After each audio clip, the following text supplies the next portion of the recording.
All right, now let's talk about people care, because this is something that's kind of implied, something that's not touched upon very often. But people care has specific aspects.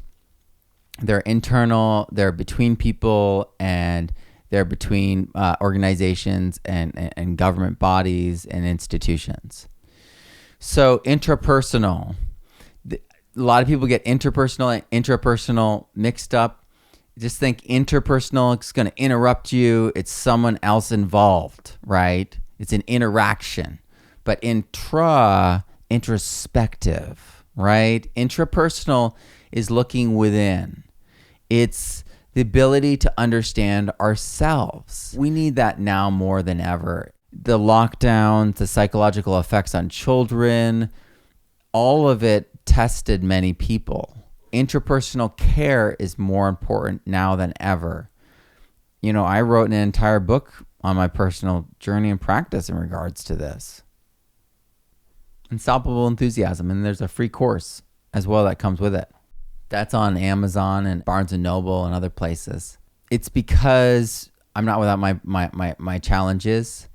I have Crohn's. My wife is a multiple time cancer survivor, and so we have had to overcome things in our own lives. The things I do daily: meditation, breath work, qigong, yoga, affirmations, gratitude journaling, prayer, and study. And I use a high performance journal and calendar. I study high performance behaviors and take courses on self-improvement, lots of Brendan Burchard courses. And I'm always trying to up my game. When I miss any of these things, my family lets me know. So they're really important to me. They're really powerful. But you may have your own practice. I like to lift a little. I like to do pull-ups. You might work out. You might run. And that's meditative. That's like breath work too, right? Cardio. All of it. Whatever helps you get centered in your life, take care of yourself. And it will help everything in your life. Interpersonal care. This is the care between people. This is what people think of when they hear people care. They think of taking care of grandparents, showing love to a neighbor, having community gatherings and socializing and showing appreciation, birthdays, you know what I mean? That's a way that we show care that's built in as a tradition to our culture. These kinds of things are incredibly important, and we all know it. And so interpersonal care, it's something that we have to consciously realize that if we don't have this ingredient in the mix, it will always miss. When we talk to people, they remember the way we make them feel much more than what we've said.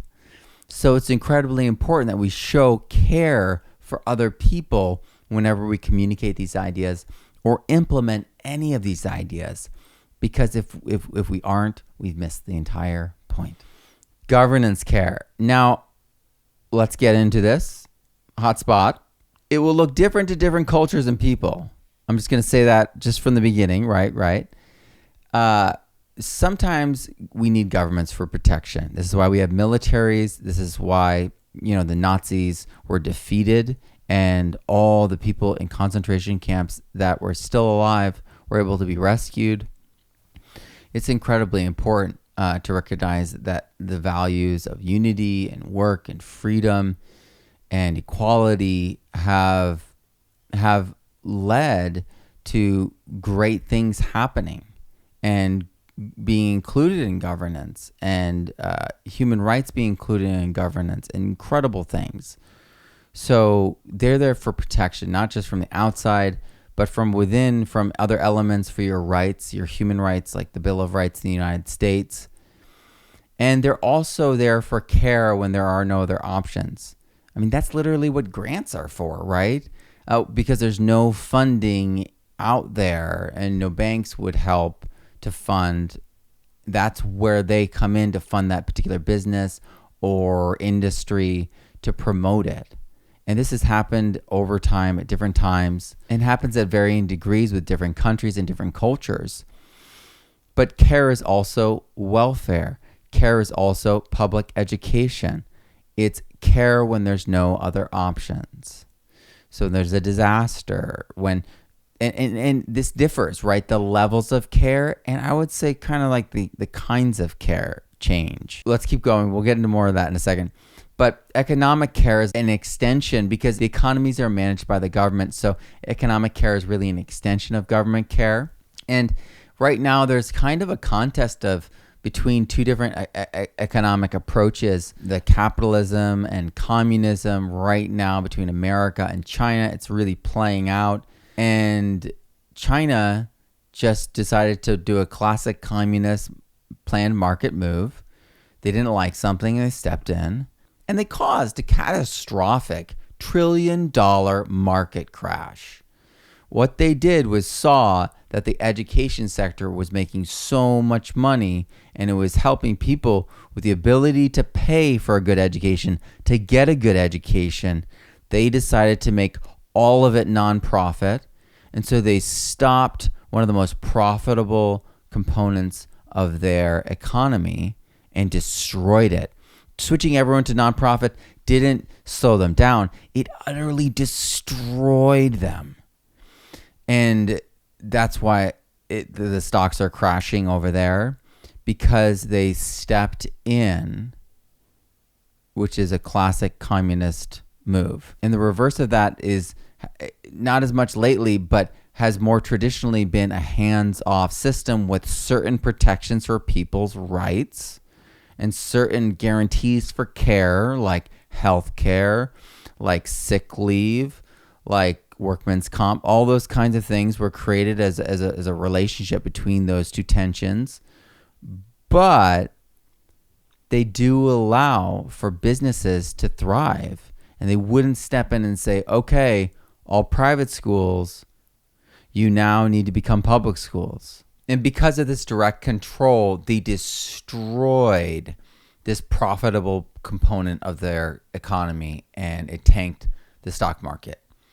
And this comes after them banning all skyscrapers and high rises. And it's because they've had to demolish entire cities. And what they did was they took credit from government banks. It wasn't based on anything. There were zombie banks, and they basically flooded their market with fake credit. And now it's come due. And so they're making really poor choices. And it's because they brought in fake money. And it's because they destroyed the education sector of their economy. And it's that government attention that is negative care. It's kind of like an over-controlling parent, with that wayward teenager. You won't do what I say or be like me. And so they become like a dictator. They become authoritarian. They become fascist, communist, Nazis. And it's that control over other people that we do not like, that is just too much. And permaculture is in contrast to that. The only ethical decision is to take responsibility for your own existence and that of your children. And so it's not about governance, as much as it is about governance protecting our abilities to do this, to be able to take responsibility for ourselves. So independence was born out of self-reliance and natural abundance. Early Americans could not have pulled away and kept, Britain from coming back if it wasn't for their self-reliance and the natural abundance of the Americas. This is why we became self-reliant in the first place. And this is also why when we become self-reliant and promote natural abundance, we become more free and help others to become more free. Natural systems are autonomous and self-reliant. They are wild and free. Can you hear the song?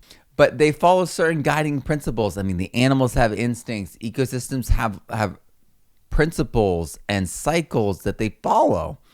And if we follow them too, amazing things can happen. So what should guide governments? Well, the 3 ethics should guide their decision. There's also the principles of choice, empowerment, and self-regulations, but we'll get there. Future care. long-term investment, long-term planning, management, monitoring, and adaptation. Now, many of you might not have been taught future care is the third ethic. And you're saying, what about the other forms of the third ethic, Matt? Well, controlling population and setting limits to consumption was the first iteration of the third ethic. And in the 80s and 90s, when this was circulating, that sounded an awful lot like the Chinese one-child policy, which is draconian in the way that they enforced it. And I mean, draconian isn't even the word for how awful it was. So this is why that turned people off. Setting the limits on consumption, self-regulation, that's the appropriate way to do that. Return of surplus is what it became next. And that sounds too economic to people. They don't know really, like, is that taxes? Or am I just putting like a scoop of compost back into the, like, what is that? And it sounds like it de-incentivizes growth. And the degrowth movement is overlooking the natural desire within us all for growth. It's human nature to want to grow, to become better, to expand, to explore. And we need to literally regrow all the ecosystems. So I think that we can work on this. I think we can grow. I think it's okay to grow. It's just how we grow. Fair Share came about with this book in the early 2000s. I was in college when David Holmgren, now an adult, wrote this. So this is later on. This is much more recent. A lot of people didn't hear Fair Share until much later on. Fair Share, though, can sound socialist or communist to certain people. And it really begs the question, like, who decides what's fair? And it also, this is why future care works so well, because moms don't give their fair share. Moms give so much more than their fair share. And in fact, none of us would be here without our ancestors sacrificing for us to be here. So we stand on the shoulders of our ancestors. We stand on that debt of gratitude that we owe them for us being here. So fair share doesn't quite fit with that. So where did future care come from? Well, someone in a conversation on Facebook, just a comment conversation, brought it to my attention and said, I think you're going to want to look at this. This is like a catch-all. Native Americans are thinking 7 generations deep in certain Native American cultures. And it's that long perspective that allows for us to think about our people systems and our natural systems most appropriately. And it was really convincing. I was like, I'm going to do it from now on. I adopted it fully. I was all in. And then I was attacked. Not like a year or two later, I thought it was all cool. And then there was like this concerted effort to say that I was messing up permaculture by bringing this into it. And you've ruined the third ethic, Matt. And they wanted me canceled for this. And like out of nowhere comes Starhawk. And she's like, oh, you have a problem with future care. Well, I published it in my book years ago. And then it was like crickets. It's like, where did they all go? And then I started talking to her about it. I said, that's awesome. And she was like, and it's actually not my idea. I heard it in African permaculture convergence. So a group of people got together and were discussing, and out of that discussion came this new iteration of the third ethic. And really, that's what permaculture convergences really are for. It's for gathering and discussing and questioning and improving. And I feel that future care really is powerful. I feel like fair share, maybe that's more people care. Maybe fair share, making sure that everyone gets a fair opportunity and everyone's treated fairly in terms of equality. That makes sense as a people care ethic. When we look at return of surplus, when we look at fair share, all their weak spots are fixed and they're all gathered up in future care. And so future care I break down as long-term investment first. So long-term investment, when they say, when is the best time to plant a tree? They say 20 years ago. Maybe they were really onto something. They've recently discovered from actually doing experiments with this that new forests in their first 20 years are giving off carbon. And when it swings the other way at 20 or so years, then it can start taking in carbon more than it releases.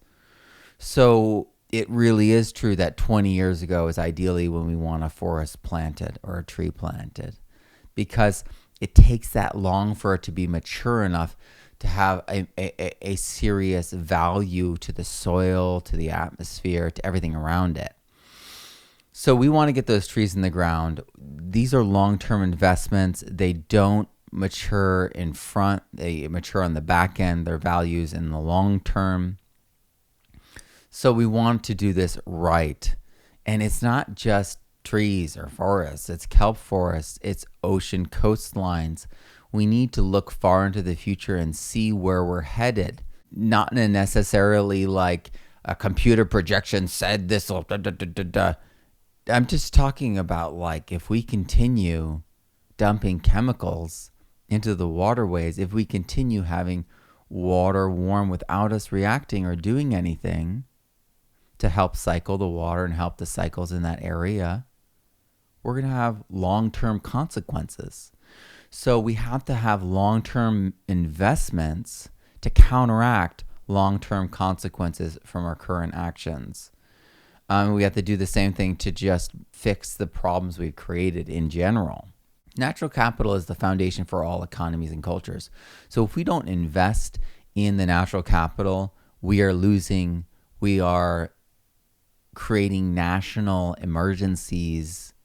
We're planting the seeds for national emergencies. I mean, the entire mismanagement of the California wild life and forests has led to the desertification being as bad as it is and all the fires. I'll just explain really quick. They dammed all the water before it could trickle down and into the foothills, into the forests, and they removed that water to the cities and farmers and running them through turbines and big pipes, selling the electricity back to the people that are soon to be burned out by fire. So it's real bad. It's real bad. And if we don't fix the natural capital of California, we're going to lose 80 to 90% of the food growing capacity in the U.S. So it is really on the horizon that this is going to happen unless they do something drastic soon. And they're determined to keep doing what they're doing and playing the music louder. They're like, no, we're going to play the music louder. And they're dooming themselves.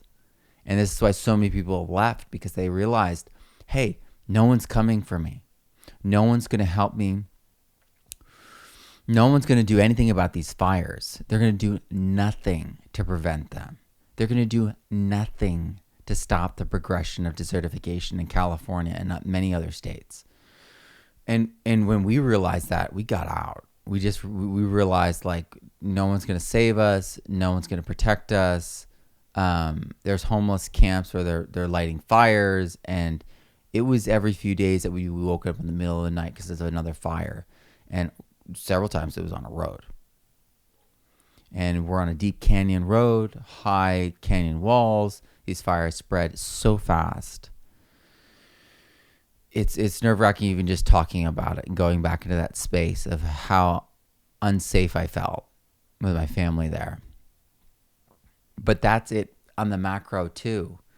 By not investing in the natural capital of the world that we live in, we are literally guaranteeing that something could go along to wipe out an entire city, like Paradise.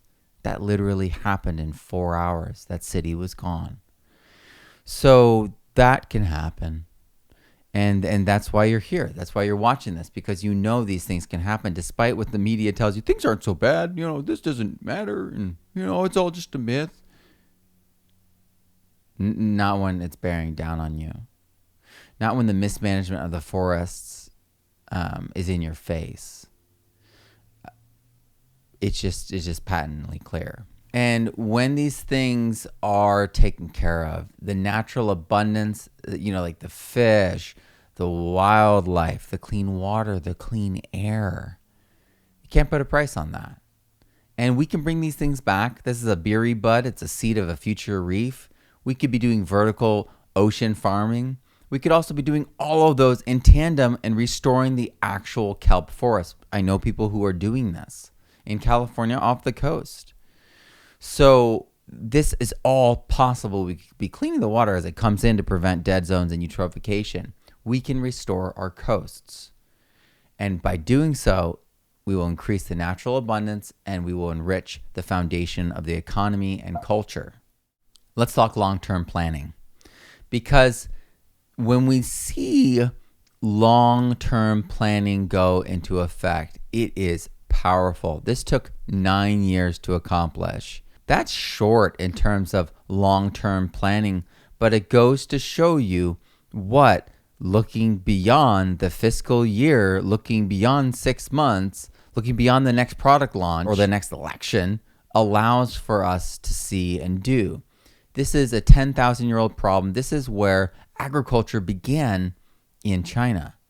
It is their own Middle East. This is their own Fertile Crescent. They restored it in 9 years. We can do this everywhere. And in fact, this was a joint U.S., World Bank, and Chinese joint project. So they know this is happening. They know this is possible. And I would say this is the greatest accomplishment of China in modern history.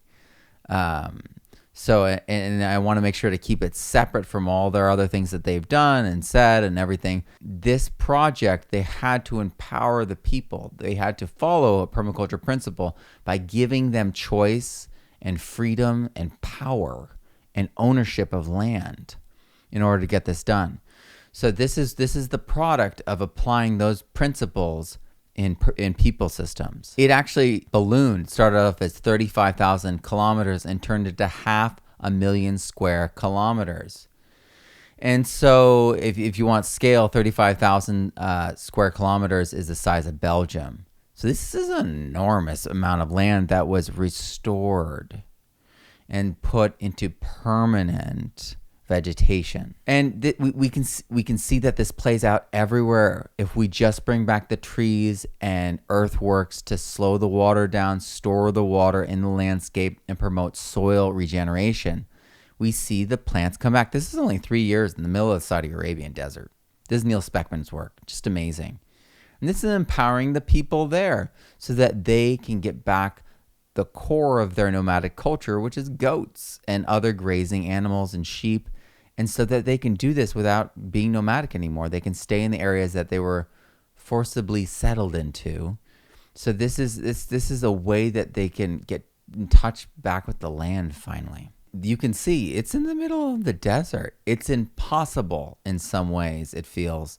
But this started off like this, and now it's lush. Now it's all green, and it's the most incredible thing I've ever seen. Wangari Maathai, the Green Belt movement, she is the founder of that, though there are examples of setbacks from her work, and that really is a testament of including everyone and creating long-term planning involved. Some of her forests, some of her trees have been cut down, but the spirit of it lives on in the Green Wall movement, holding back the Sahara and pushing it back into a regenerative state.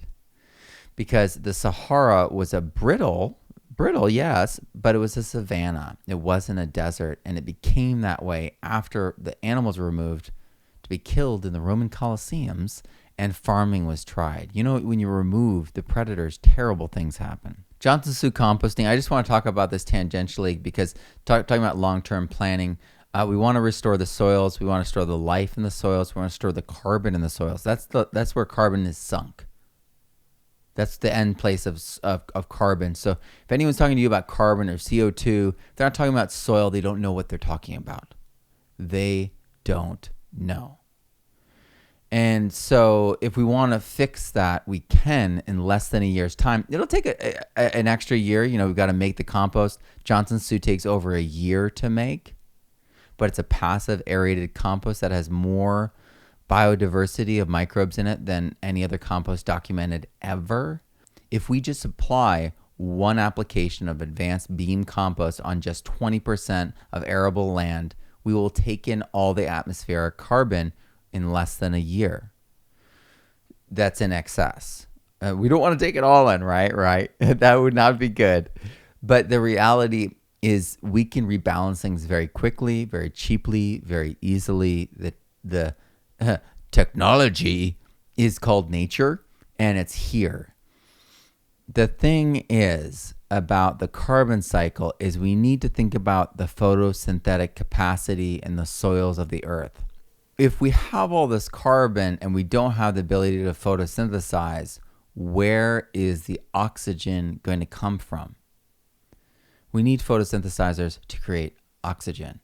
So without that component in this, I mean, we can sink all the carbon down to the soil, and we can do it with plants and release the O2 that way.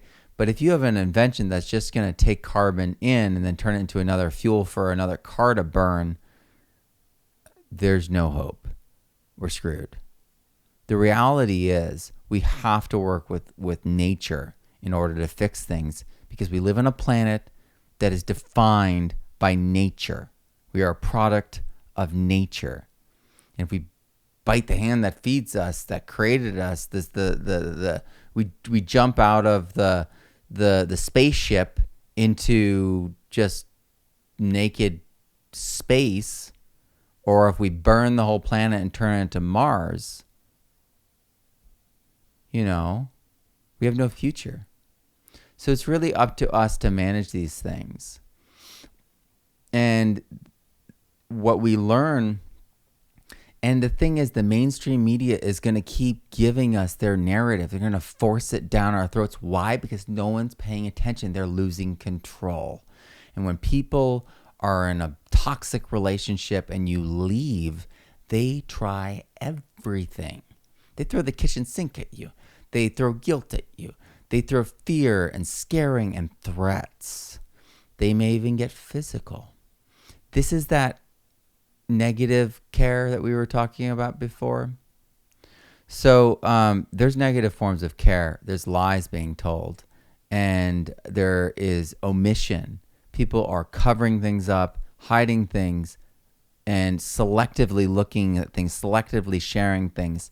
And the reality is, so we can turn this whole carbon thing around, but it won't fix the real problem if we don't do all the other pieces that create a holistic response. And it's called permaculture.